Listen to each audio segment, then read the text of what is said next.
नमस्कार, खबर मध्य प्रदेश में आपका स्वागत है। आज हमारे साथ खास चर्चा में है आम आदमी पार्टी के जिलाध्यक्ष पीयूष जोशी जी। आइए उनसे जानेंगे कि किस तरह आम आदमी पार्टी अब चुनावी रणनीति के लेकर आगे बढ़ रही है, क्योंकि निश्चित तौर पे जो आज का दिन था वो वार्ड आरक्षण का था, जो लगभग पूरा हो चुका है।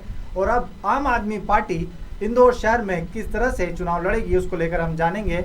सर, सबसे पहले आप एक बड़े उद्देश्य को लेकर इंदौर शहर में चुनाव को लेकर रणनीति बना रहे हैं जी, भ्रष्टाचार मुक्त इंदौर जी।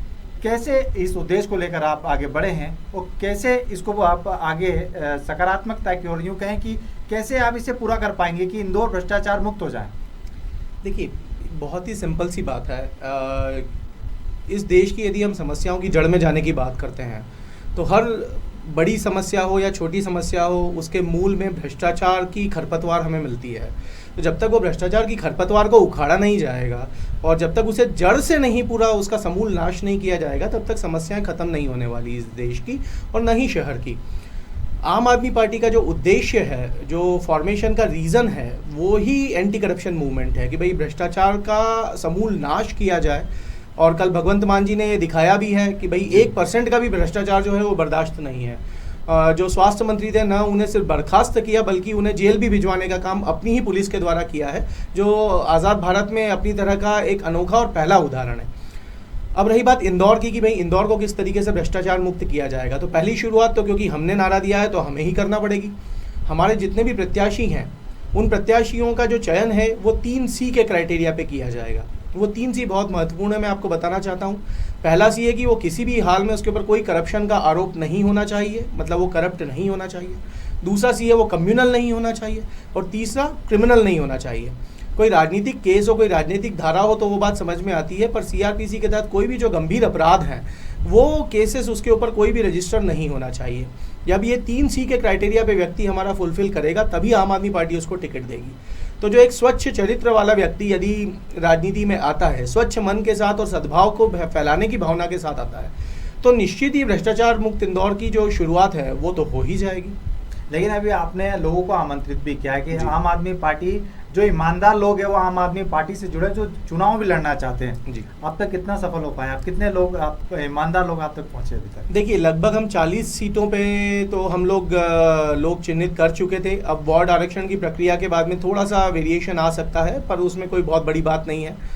हमारे पास लगातार संपर्क हो रहे हैं लोगों के, पर जैसा हमने बोला है कि भाई 3C का जो क्राइटेरिया है वो हमें फुलफिल करना है, तो हम उसके माध्यम से हमने 3 फिल्टर्स लगा रखे हैं, 3 छलनियाँ लगा रखी हैं, जिन छलनियों से छन कर ही प्रत्याशी आएंगे, ताकि आम आदमी पार्टी का प्रत्याशी जब जनता के बीच में जाए तो जनता वास्तव में उसमें कुछ अलग देख पाए, जनता वास्तव में उसमें एक ईमानदार विकल्प देख पाए, जनता वास्तव में उस प्रत्याशी में वह चीज़ें देख पाए कि ये व्यक्ति हमारी समस्याओं को सुलझाने आया है, हमसे हाथ जुड़वाने नहीं आया है। तो ऐसे प्रत्याशी जो एक ईमानदार विकल्प के रूप में जनता के सामने पूरी दृढ़ता के साथ में खड़े रहें और पूरी मजबूती के साथ में जनता की समस्याओं को सुलझाने का काम करें, वैसे ही प्रत्याशी हमें ढूंढना है। बहुत अच्छा प्रतिसाद मिला है। हमने जिन लोगों को आमंत्रित किया था, हमें कई सारे फ़ोन कॉल्स आ रहे हैं, दूसरी राजनीतिक पार्टियों के भी कई नेताओं के फ़ोन कॉल्स आ रहे हैं। और यदि दूसरी राजनीतिक पार्टियों के लोग भी वो 3C के क्राइटेरिया पे फुलफिल करते हैं तो आम आदमी पार्टी को उनको अपने परिवार में शामिल करने में कोई परहेज़ नहीं है। पर यदि वो 3C पे फुलफिल नहीं करते हैं तो चाहे वो कितने ही बड़े नेता हों इस शहर के, आम आदमी पार्टी के परिवार में शामिल होने लायक वे नहीं। सर, जैसे आपने बताया कि 40 प्रत्याशी अभी आपके हैं, लेकिन उन्होंने अपने वार्ड, जिस वार्ड में थे उस वार्ड में मेहनत की होगी, लेकिन अब जो वार्ड आरक्षण हुआ उसमें कहीं ना कहीं आप वार्ड बदल गए होंगे। ऐसे में क्या अब वो दूसरे वार्ड के लिए तैयारी करेंगे, या जो अपना वार्ड था उसमें यदि कोई अन्य प्रत्याशी आता है आम आदमी पार्टी का तो उसको पूरा समर्थन मिलेगा उसको?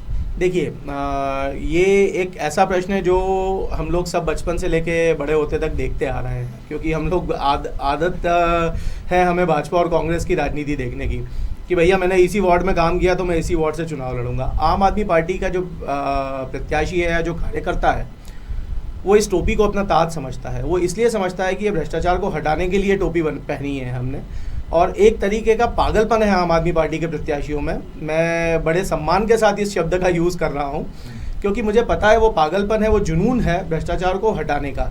तो वो किसी एक वार्ड में काम नहीं करता। हमारे सारे प्रत्याशी हर पूरे शहर में काम करते हैं, अपनी विधानसभाओं में काम करते हैं, अपने अपने अनुषांगिक संगठनों में काम करते हैं। हमारे हर प्रत्याशी के मन में एक ही जज्बा है कि भाई जैसे भी हो भ्रष्टाचार मुक्त इंदौर के सपने को साकार करना है। तो यदि उसका वार्ड आरक्षित होता है और उसकी सीट पर कोई दूसरा हमारा प्रत्याशी आता है या महिला प्रत्याशी आती है, तो पूरी तरीके से उसको समर्थन मिलेगा, पूरे संगठन का समर्थन मिलेगा और उस वार्ड में रहने वाले सभी आम आदमी पार्टी के कार्यकर्ताओं का भी समर्थन मिलेगा। कारण ये कि यहाँ पद का लोभ नहीं है, यहाँ पैसे का लोभ नहीं है, यहाँ सिर्फ एक जुनून है, एक सनक है भ्रष्टाचार मुक्त इंदौर के इस सपने को अपने जीवन काल में साकार करने की। सर, भी आपने एक सदस्यता अभियान भी चलाया था, उसमें कितने सफल हुए और यदि वर्तमान में हम बात करें इंदौर शहर की, आम आदमी पार्टी के कितने सदस्य बन चुके हैं सर इसमें? देखिए, जो सदस्यता अभियान हमने चलाया था उसके बाद हमने एक प्रेस कॉन्फ्रेंस भी की थी। उस सदस्यता अभियान में हमारे करीब 2400 नए सदस्य बने थे और आम आदमी पार्टी के उस प्रेस कॉन्फ्रेंस के समय तक 4400 सदस्य थे और आज 5000 हो चुके हैं। तो लगातार ये आम आदमी पार्टी बढ़ रही है, ये बात बिल्कुल तय है और ये 5000 सदस्य कम है, पर मैं अपनी पार्टी के एक एक कार्यकर्ता को दूसरी राजनीतिक दलों के 100 कार्यकर्ताओं के बराबर मानता हूँ। कारण ये कि हम में से कोई भी पेशेवर राजनीतिज्ञ नहीं है, हम में से सभी लोग आम आदमी हैं जो आम आदमी की समस्याओं को रोज़ भोगते हैं, रोज़ उनसे जूझते हैं, रोज़ उनसे लड़ते हैं। कई दादा पहलवानों के हाथ जोड़ते हैं, नेताओं के हाथ जोड़ते हैं, सरकारी अधिकारियों के हाथ जोड़ते हैं कि भाई साहब हमारा ये काम करवा दीजिए, भाई साहब हमारा कचरा उठवा दीजिए, भाई साहब मेरे घर में नल नहीं आ रहा, मेरे घर में नल पहुँचा दीजिए, नहीं आता तो टैंकर पहुँचा दीजिए। तो ये सारी समस्याओं से जूझते हुए जो लोग आए हैं वो ये बात डिसाइड कर चुके हैं, निर्धारित कर चुके हैं कि अब की बार ये चीज़ें बदलना है। सरकारी ऑफिस को ऐसा बनाना है कि जैसे अपना खुद का दफ्तर हो। एक पुलिस थाने में हम जाएं तो हमें ऐसा लगे कि ये तो मेरा ही ऑफिस है और यहाँ पे जितने लोग बैठे हैं ये सब मेरे सहकर्मी हैं, ये सब मेरे सहचर हैं, ये सब मेरे सखा हैं।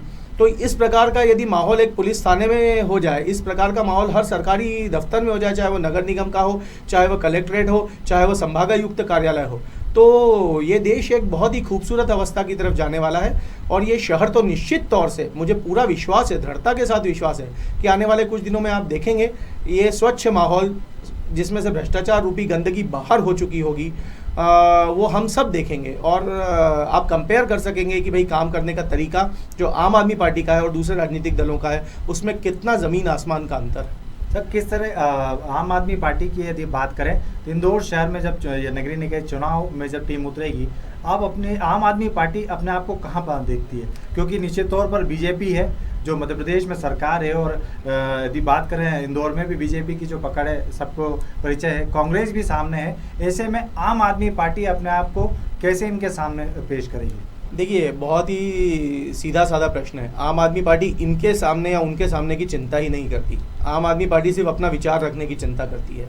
हमारा विचार हमें जनता तक पहुंचाना है। हमारा विचार है अच्छे सरकारी स्कूलों का, शानदार सरकारी अस्पतालों का, साफ सुथरे स्वस्थ जल प्रदाय का और एक बहुत ही सुलभ और सस्ती बिजली प्रदाय का, रोजगार सम्मानजनक जो हर व्यक्ति को मिले उसका, और महंगाई पे काबू का। तो ये विचार यदि हम लोगों तक पहुंचा लेते हैं, लगातार पहुंचा देते हैं और लोगों को, देखिए आप और हम जब कभी भी बात करते हैं तो हम बोलते हैं हमारे पास ऑप्शन नहीं है, हमारे पास ईमानदार ऑप्शन नहीं है, ऑनेस्ट ऑप्शन नहीं है। आम आदमी पार्टी ईमानदार विकल्प देने का काम कर रही है। इस विकल्प को चुनना न चुनना जनता के ऊपर है। जनता लोकतंत्र में सर्वोपरि है, जनता सबकी मालिक है। जनता को यदि बात जम गई तो जैसा दिल्ली और पंजाब में सफाया किया है दूसरे राजनीतिक दलों का और आम आदमी पार्टी को जिस प्रकार का बहुमत दिया है वो इंदौर में भी दे देगी। और जनता को लगता है कि नहीं, हमें कोई कमी बेशी है, अभी हमें और काम करने की ज़रूरत है, अभी हमें और इवॉल्व होने की ज़रूरत है, तो नहीं देगी। देखिए, मैं फिर से वही बात एक आपके सामने रखना चाह रहा हूँ कि आम आदमी पार्टी यहाँ किसी सत्ता पर काबिज होने नहीं आई है। जो सत्ता पे काबिज होने आता है वो रणनीति बनाएगा दूसरे राजनीतिक दलों से लड़ने की। आम आदमी पार्टी एक व्यवस्था परिवर्तन की नीति को साथ में लेके आई है। वो व्यवस्था जो आम आदमी का शोषण पिछले 70-75 साल से लगातार करे जा रही है और उसके पहले अंग्रेजों के समय से करे जा रही है, वो व्यवस्था को समूल रूप से बदलना है। और जब तक वो व्यवस्था नहीं बदलेगी तब तक ना बिजली सस्ती होगी, ना पानी सुलभ होगा, ना अच्छे सरकारी अस्पताल बनेंगे, ना अच्छे सरकारी स्कूल बनेंगे, क्योंकि वो जो व्यवस्था है वो माफियाओं द्वारा पोषित है। चाहे वो शिक्षा माफिया हो, चाहे वो स्वास्थ्य माफिया हो, चाहे वो टैंकर माफिया हो, चाहे वो भू माफिया हो। तो हम सब ये चीज़ें देख चुके हैं। तो ये भ्रष्टाचार की जो व्यवस्था है जो वही हमें बदलना है। इसलिए हमें चिंता करने की बात नहीं, हम जनता के सामने हमारा विजन रखेंगे, हमारा दर्शन रखेंगे और जनता के सामने एक ईमानदार विकल्प रखेंगे। बाकी जनता के हाथ में, जनता को लगता है कि उन्हें ईमानदार विकल्प की ज़रूरत है तो वो हमें वोट देगी। जनता को लगता है नहीं, जो चल रहा है वो बढ़िया चल रहा है, उसमें कोई समस्या नहीं है, तो जो लोग ऑलरेडी रन कर रहे हैं शहर, वो उन्हीं को चुनेगी। चलिए, आपने बताया कि भ्रष्टाचार जो मेन मुद्दा है जी। इंदौर में, यदि भ्रष्टाचार जो आपका मेन उद्देश्य भी है कि इंदौर को भ्रष्टाचार मुक्त करना है, यदि हम बात करें, मान लीजिए कि आप नगर निगम चुनाव जीतते हैं, परिषद आपकी बनती है, मध्य प्रदेश में बीजेपी की सरकार है, ना तो आपके पास पुलिस रहेगी, ना आपके कोई एंटी जो रहेगा इनको कंट्रोल करने के लिए वो रहेगा, ऐसे में आप भ्रष्टाचार को मुक्त, इंदौर को भ्रष्टाचार से मुक्त कैसे करेंगे फिर? ये बहुत ही बढ़िया प्रश्न है आपका कि भाई आप कैसे करोगे। आप हवा में नारा तो नहीं दे रहे हो कि भ्रष्टाचार मुक्त इंदौर हम करेंगे, पर ना पुलिस है ना एंटी करप्शन ब्यूरो है, तो आप कैसे करोगे? बिल्कुल। नगर निगम तो हमारे पास है, नगर निगम के सारे कर्मचारी हमारे मातहत आएंगे यदि हमारी परिषद बनती है तो यदि नगर निगम के सारे कर्मचारी हमें रिपोर्ट करेंगे तो, और इंदौर शहर पे मालिकी हक ज़मीन पे किसका है भाई? नगर निगम का है आज की तारीख में। इंदौर नगर निगम में सारी नीतियाँ कौन बनाता है? नगर निगम बनाता है। आईडीए के साथ समन्वय बिठाकर सारा काम जो नगर को संचालित करने का है वो नगर निगम करता है। एक विजिलेंस विंग बनाई जा सकती है, एक एंटी करप्शन विंग बनाई जा सकती है, जिसका अध्यक्ष आर्मी इंटेलिजेंस के किसी रिटायर्ड कर्नल या उससे उच्च रैंक के अधिकारी को बना दिया जाएगा, जो एक इंडिपेंडेंट फोर्स रहेगा, जो इंडिपेंडेंट तरीके से काम करेगा। यदि कोई व्यक्ति या किसी दफ्तर में भ्रष्टाचार किया हुआ पाया जाता है और वो व्यक्ति दोषी पाया जाता है, तो जैसा कल पंजाब में भगवंत मान ने करा, उन्होंने जेल भेज दिया। ज़्यादा से ज़्यादा क्या होगा? हम जेल नहीं भेज पाएंगे, पर बर्खास्त करने से किसने हमारे हाथ पकड़े? तो उस व्यक्ति को नौकरी से तो मुक्त किया जा सकता है तत्काल प्रभाव से। यदि उसको लगता है उसके साथ अन्याय हुआ है तो न्यायालय का दरवाज़ा खुला है, वो न्यायालय जाएगा, लड़ेगा, स्टे ऑर्डर लेगा, जो भी करेगा, पर तब तक के लिए तो नगर निगम उसके ऊपर कार्रवाई करने के लिए स्वतंत्र है। यदि हमारी एक कमेटी है, इंडिपेंडेंट कमेटी, यदि हम एक विजिलेंस कमेटी बनाते हैं या यदि हम एक किसी प्रकार का ब्यूरो का गठन करते हैं जो कि भ्रष्टाचार के निरोध के लिए बनाया जाएगा, और उसका अधिकारी यदि कोई आर्मी इंटेलिजेंस का कर्नल या उसके ऊपर के रैंक का अधिकारी रहेगा जो उसकी एक जांच रिपोर्ट और प्रथम दृष्टया या जो भी साक्ष्य है वो हमारे सामने प्रस्तुत करेगा, तो बर्खास्तगी तो की ही जा सकती है। देखिए, बहुत सादी सी बात है। भगवंत भाई ने यदि एक स्वास्थ्य मंत्री को बर्खास्त किया है तो मैसेज बहुत क्लियर है। मैसेज बहुत क्लियर है कि बाकी सारे मंत्री भी इस प्रकार की चीज़ करने का, भ्रष्टाचार करने का अपने सपने में भी न सोचें, क्योंकि आपके पीछे आम आदमी पार्टी का एक एक कार्यकर्ता पड़ जाएगा और आपको भ्रष्टाचार नींद में भी नहीं करने देगा। तो वैसा ही है, यदि हमारी नीयत है कि हमें भ्रष्टाचार पे कंट्रोल करना है तो रास्ते तो अपने आप निकल जाएंगे। और यदि आपने 4 अधिकारियों को बर्खास्त किया तो आप मेरे यकीन मानिए बाकी सारे अधिकारी अपने आप सुधर जाएंगे, पर आपको दंड तो देना पड़ेगा। आपका ऐसा तो नहीं चलेगा कि लोग भूल जाते हैं कि बल्ला किसने मारा। ठीक है, हमारे यहाँ पे बल्ले चल जाते हैं, सड़क पे चल जाते हैं और वो बोल देते हैं कि हमने देखा नहीं, और जबकि सबके सामने साक्ष्य है कि भाई बल्ले किन्होंने मारे हैं, किन्होंने चलाए हैं, तो वो डर की वजह से ही भूलते हैं। जो जिसको मार पड़ी उसको मार तो याद रहती है, पर उसके सामने दूसरे प्रेशर्स रहते हैं, इसलिए वो बेचारा भूल जाता है या बोल नहीं पाता, उसकी मजबूरियाँ रहती है। वो मजबूरियाँ हटा दीजिए, देखिए कैसा निगम काम करता है, देखिए कैसा शहर काम करता है, और हमारे सपनों का शहर है। एक चीज़ मैं और बोलना चाहूँगा, थोड़ा लंबा जवाब हो रहा है पर फिर भी मैं देना चाहूँगा। ये कौन सा शहर है भाई इंदौर? ये इंदौर वो शहर है जिसके अंदर कारोबारी काबिलियत है, आज से नहीं सालों से। ऑर्गेनाइज बिजनेस इंफ्रास्ट्रक्चर है। इंदौर में सराफा बाजार अलग है, किताबों के लिए खजूरी बाजार अलग है, बर्तन के लिए बर्तन बाजार अलग है, बाकी सब चीज़ों के लिए, हार्डवेयर के लिए भौरा बाजार अलग है, किराने के लिए मारोठिया बाजार अलग है। इस प्रकार के हमारे पास में बाजार हैं, साठा बाजार है, शीतला माता बाजार है, जो कपड़ों के लिए बाजार हैं। ये आज से नहीं, पिछले कई दशकों से ये इंदौर बिजनेस माइंडसेट वाला शहर है। ये शहर वो है जिसमें रेडियो मिर्ची को लॉन्च करना होता है तो वो इस शहर को प्रथम शहर के रूप में चुनता है पूरे देश में। ये शहर वो है जिसमें एयरटेल को यदि प्राइवेट टेलीकॉम लाइन डालनी हो तो वो इंदौर शहर को पहले शहर के रूप में चुनता है।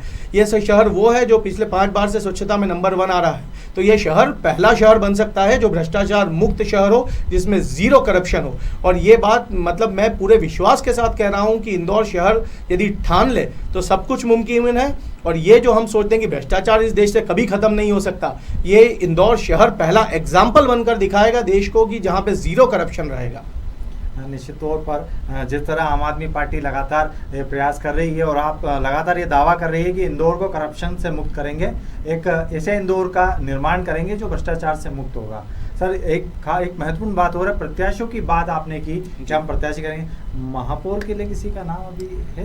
देखिए, हमारे यहाँ प्रत्याशी चयन की प्रक्रिया बहुत सिंपल है साहब। मान लीजिए आप चुनाव लड़ना चाहते हैं, यदि आप चुनाव लड़ना चाहते हैं तो आपको क्या करना पड़ेगा? आपको एक बायोडेटा सबमिट करना पड़ेगा। वो जिला कमेटी जो है उसकी स्क्रीनिंग करेगी। उसके साथ आपके वार्ड से 3 और प्रत्याशी हैं, वो भी अपना बायोडाटा सबमिट करेंगे, एक फॉर्म में एक फॉर्म भरेंगे, उस फॉर्म में सारे डिस्क्लोजर करेंगे। फिर 4 लोगों की एक कमेटी रहेगी, वो 4 लोगों की कमेटी मिलकर इंटरव्यू लेगी, जिसमें से 2 दिल्ली के पर्यवेक्षक रहेंगे, 2 लोकल बंदे रहेंगे। तो हम 4 लोग मिलकर वो इंटरव्यू लेते हैं। वो इंटरव्यू में जो बंदा बेस्ट परफॉर्म करता है, और बाकी के बायोडाटा पे भी लिखा रहता है कि ये कितना पुराना कार्य करता है, कितना सक्रिय व्यक्ति है, क्या क्या इसकी सामाजिक उपलब्धियां हैं, तो ऐसे व्यक्ति में से उसमें से जो बेस्ट कैंडिडेट है वो हमारा वार्ड का प्रत्याशी बनेगा। ऐसे ही महापौर के लिए भी होगा। महापौर के लिए भी हमारे पास में 3-4 नाम आए हैं कि जो लड़ना चाहते हैं महापौर के लिए। अभी वो प्रक्रिया फुलफिल नहीं हुई है, वो प्रक्रिया जब वापस से होगी तो वो महापौर की चयन प्रक्रिया भी उसी चैनल से होगी।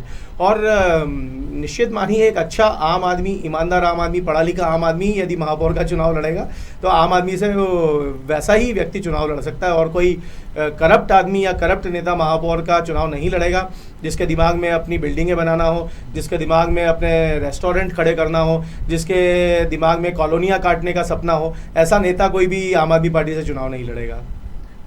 आप सर आम आदमी पार्टी में एक प्रदेश प्रवक्ता भी हैं जी। इंदौर की बात तो आपने की, यदि हम मध्य प्रदेश की बात करें तो आम आदमी पार्टी की मध्य प्रदेश में क्या स्थिति है, और नगरीय निकाय चुनाव जो अन्य जिलों में भी होने वाले हैं मध्य प्रदेश के, उसको लेकर किस तरह की तैयारी है? देखिए, जो हमारे मध्य प्रदेश में 52 जिलों में, सभी जिलों में जिला समितियां बन चुकी है, सभी जिलों में प्रत्याशी चयन की प्रक्रिया पूरी हो चुकी है। ये जो 3C का फॉर्मूला है, हमारे माननीय प्रदेश अध्यक्ष पंकज सिंह जी बार बार हर मंच से बोलते हैं। पंकज सिंह जी कौन है? Pankaj Singh ji TISS Tata institute of social sciences से पढ़े हुए व्यक्तित्व हैं, जो सामाजिक समस्याओं पे बहुत अच्छी पकड़ रखते हैं। और उन्होंने 3C जो बोले वो इतने केयरफुली बोले हैं, और उन्होंने यही कहा है कि भाई जितनी भी सीटों पे हमें प्रत्याशी मिलेंगे जो ये 3C के क्राइटेरिया को फुलफिल करते हों, उतनी ही सीटों पे हम चुनाव लड़ाएंगे। अलग अलग जिलों की स्थिति अलग अलग है, पर आम आदमी पार्टी के बारे में एक बात मैं आपको बता दूं कि सभी जिलों में बहुत मजबूती से आगे बढ़ रही है।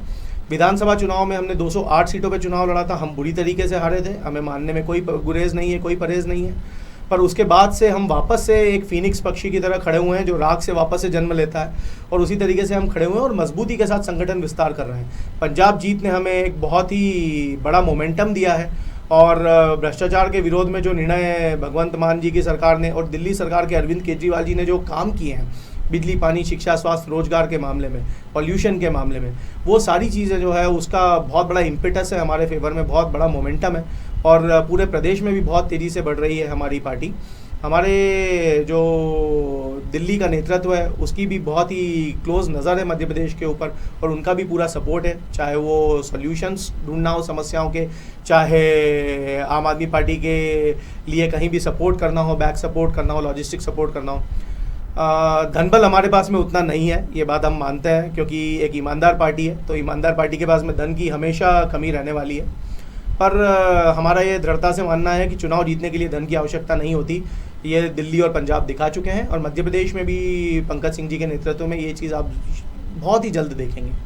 भले ही आम आदमी पार्टी के पास धन बल नहीं है, लेकिन मुख्यमंत्री अरविंद केजरीवाल है। हाँ, बिल्कुल ठीक बात। तो क्या लगता है आने वाले नगरीय निकाय चुनाव में मध्य प्रदेश या इंदौर की हम बात करें तो क्या मुख्यमंत्री अरविंद केजरीवाल जी का दौरा हो सकता है? बिल्कुल हो सकता है, संभावना बिल्कुल है। केजरीवाल जी इंदौर शहर में 2 बार आ चुके हैं, तीसरी बार भी मुझे पूरा विश्वास है कि वो हमारे आमंत्रण को निराश नहीं करेंगे। केजरीवाल जी, सिसोदिया जी, गोपाल राय जी, जो भी हमारे बड़े मंत्री हैं, सभी लोग हमसे लगातार संवाद में रहते हैं, सभी लोग चर्चा में रहते हैं कि भाई किस तरीके से पार्टी को बढ़ाया जाए। डेफिनेटली आ सकते हैं। केजरीवाल जी तो इंदौर विजिट करने का बोल भी चुके हैं कि भाई इंदौर के स्वच्छता मॉडल से यदि वो कुछ सीख सकते हैं तो सीखना चाहेंगे। तो ये आम आदमी पार्टी है सब आपके लिए कि भाई कोई अच्छा काम हुआ है तो अच्छे काम को रिकॉग्नाइज करिए और उस अच्छे काम को आगे बढ़ाइए। पर हमारा सिर्फ इतना सा कहना है कि भाई स्वच्छता, जैसे हम लोग नहा धो के निकल लिए, पर यदि हमारे अंदर के अंग बीमार हैं, यदि हमारा लिवर खराब है, किडनी खराब है, तो ऊपर से हम कितना शेव कर लें, कितना हेयर कट अच्छा करा लें, कितना बढ़िया सूट बूट टाई पहन के निकल जाएं, वो स्वस्थ शरीर नहीं कहलाएगा। तो इंदौर की अवस्था वैसी ही है, ऊपर से तो काफ़ी स्वच्छ है पर अंदर से अंग बीमार है। और बीमारी का सबसे बड़ा नाम है भ्रष्टाचार। वो भ्रष्टाचार को जब तक नहीं हटाया जाएगा, ना आपके घर में साफ पानी आ पाएगा, ना नए तालाब बन पाएंगे, तालाबों की बाउंड्री पे कॉलोनियाँ कट जाएंगी, ना सस्ती बिजली आ सकेगी, ना अच्छे सरकारी अस्पताल बन सकेंगे, क्योंकि फंडिंग पूरी प्राइवेट मेडिकल कंपनीज से आती है, न अच्छे सरकारी स्कूल बन सकेंगे, क्योंकि जो प्राइवेट स्कूल वाले हैं वो सब चुनावों में चंदा देते हैं। तो ये जब तक कि आप एक सिस्टम को प्योरिफिकेशन नहीं करेंगे, जब तक उसका पूरा क्लींसिंग नहीं करेंगे, आयुर्वेद में होता है एक पंचकर्मा, तो पंचकर्मा से पूरे शरीर को क्लींसिंग किया जाता है। तो जब तक आप ये क्लींसिंग नहीं करेंगे तब तक भ्रष्टाचार मुक्त इंदौर का निर्माण नहीं हो पाएगा, एक नैतिक इंदौर का निर्माण नहीं हो पाएगा। ये थे हमारे साथ आम आदमी पार्टी के वरिष्ठ नेता और इंदौर शहर के जिलाध्यक्ष पीयूष जोशी जी, जिन्होंने हमें आम आदमी पार्टी की आगामी नगरीय निकाय चुनाव को लेकर जो रणनीति या जिस भ्रष्टाचार मुक्त इंदौर को लेकर किस तरह के उनके प्रयास हैं, कैसे उनकी जो आम आदमी पार्टी है पूरे मध्य प्रदेश में एक भ्रष्टाचार मुक्त जो एक उनका एक जो उद्देश्य लेकर लड़ेंगी। हालांकि आगे क्या होना है ये तो चुनाव के बाद पता चलेगा, लेकिन आम आदमी पार्टी इस भ्रष्टाचार जो मेन उनका उद्देश्य है कि इंदौर शहर ही पूरे मध्य प्रदेश को हम भ्रष्टाचार से मुक्त करें, उसको लेकर चुनाव मैदान में उतरेगी। लगातार आप हमारे साथ बने रहिए और देखते रहिए खबर मध्य प्रदेश। अगर आप ये खबर फेसबुक पर देख रहे हैं तो पेज को लाइक जरूर कीजिए। अगर आप ये खबर YouTube पर देख रहे हैं तो चैनल को सब्सक्राइब जरूर करें। ताज़ा तरीन खबरों को देखने के लिए बेल आइकन को दबाना ना भूलें।